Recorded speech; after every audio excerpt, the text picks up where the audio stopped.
আসসালামু আলাইকুম। আমি আজকে আপনাদেরকে কিভাবে ঝটপট মালাই চপ মিষ্টি তৈরি করা যায় সেটি তৈরি করে দেখাবো।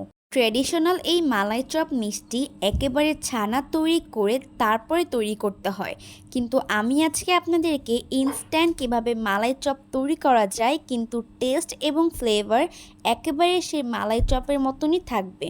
আমার টিপস এবং ট্রিক্স যদি আপনারা ফলো করে মালাই চপ বাসায় তৈরি করেন তাহলে আপনাদের মালাই চপ হবে খুবই সফট এবং ইয়াম্মি। মালাই চপ তৈরি করার জন্য একটি বাটিতে 1 কাপ দুধ নিয়ে নিয়েছি। আমি এখানে ফুল ক্রিম দুধ নিয়ে নিয়েছি। পুরো একটি চা চামচে 3 ভাগের 1 ভাগ বেকিং পাউডার নিয়ে নিয়েছি। দুধ এবং বেকিং পাউডার মিক্সড করে নিচ্ছি। চা চামচের 1 চামচ ঘি দিয়ে দিয়েছি। আমি এখানে খাঁটি গাওয়া ঘি ব্যবহার করেছি। এবারে হাতের সাহায্যে শুকনো উপকরণগুলো মেখে নিচ্ছি। এবার যেটা করব সেটা হচ্ছে রুম টেম্পারেচারে থাকা একটি ডিম আমি আগে থেকে ফেটিয়ে রেখেছিলাম, সেটিও দিয়ে দিচ্ছি। আর এই ফ্যাটানো ডিম আমি অর্ধেকটুকু দিয়েছি। ডিমের বাকি অংশ দিয়ে দিচ্ছি। মালাই চপ তৈরির খামিরটা তৈরি করার জন্য আমার এখানে পুরো একটা বড় সাইজের ডিম লেগেছে। প্রথমে ডোটা নরম দেখাবে, কিছুক্ষণ রেস্টে রেখে দিলে ডোটা টেনে যাবে। 10 থেকে 15 মিনিটের মতো ডোটা আমি রেস্টে রেখেছিলাম। এবারে হাতে সামান্য পরিমাণে ঘি মেখে আমার পছন্দ মতো শেপ দিয়ে নিচ্ছি মালাই চপের। মালাই চপের শেপটা আমি একটু গোল করে দিয়েছি, আপনারা চাইলে লম্বাটে করে দিতে পারেন। অনেকেরই প্রশ্ন থাকতে পারে ডিম না দিয়ে ডিমের পরিবর্তে অন্য কিছু দিয়ে গরুর দুধ গোলানো যাবে নাকি? তবে রেজাল্ট ভালো পাবেন না, ডিম দিয়ে করলেই মালাই চপটা ভালো হবে।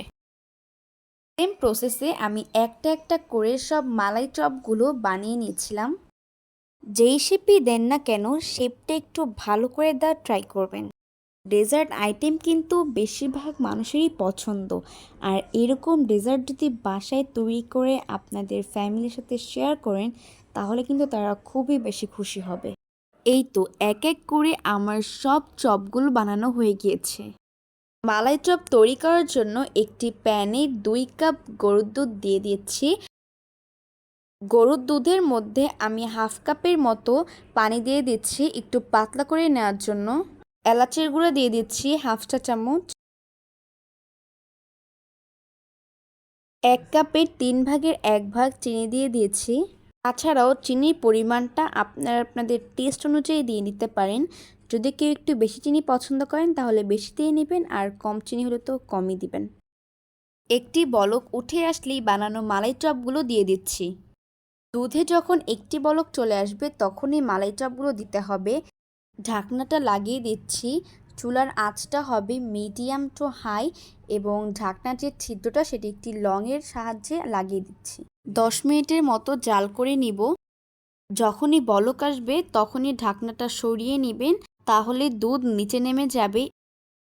এভাবে 10 মিনিট আমি দুধটাকে জাল করে নিচ্ছি। দেখতেই পাচ্ছেন আমার মালাই চপগুলো ফুলে কিরকম ডাবল হয়ে গিয়েছে, এবং মাঝে মধ্যে ঢাকনাটা সরিয়ে হালকা পাতলা একটা নাড়াচাড়া দিয়ে নেবেন। খুব সামান্য উপকরণ দিয়েই কিন্তু এই মালাই চপটা ঘরেই তৈরি করে নেওয়া যায়। আমার মালাই চপগুলো তৈরি করা হয়ে গিয়েছে, এবারে সার্ভ করে নিচ্ছি। দেখতেই পাচ্ছেন আমার মালাই চপটা কতটা ক্রিমি টেক্সচার এবং কতটা লোভনীয় হয়েছে। আপনাদেরকে আমি হাত দিয়ে একটু দেখিয়ে দিচ্ছি কতটা সফট হয়েছে আমার মালাই চপ, একবারে পারফেক্ট। মালাই চপগুলোকে একটু গার্নাশ করার জন্য কাঠবাদাম এবং পেস্তা বাদাম কুচি কুচি করে কেটে দিয়ে মালাই চপের উপর দিয়ে একটু গার্নাশ করে নিচ্ছি। ভিডিওটি যদি ভালো লাগে তাহলে অবশ্যই একটি লাইক করে দিবেন। আপনাদের একটি লাইক আমাকে নতুন একটি ভিডিও তৈরি করতে অনুপ্রেরণা দেয়। আর একটু ক্লিয়ার হওয়ার জন্য আমি আপনাদেরকে একটি মালাই চপ কেটে দেখিয়ে দিচ্ছি কতটা পরিমাণে সফট হয়েছে। এটা তৈরি করলে আপনারা কখনোই ফেল হবেন না। তাই এরকম একটি রেসিপি তো আপনাদের এতদিন প্রয়োজন ছিল। এরকমই একটি রেসিপি আপনাদেরকে উপহার দিলাম আমি আওয়ার কিচেন রুম। সেই মূল্যে আপনারা আমাকে দিবেন একটি লাইক। অনেক ফান করলাম, দেখা হবে নেক্সট কোনো ভিডিওতে। আল্লাহ হাফেজ।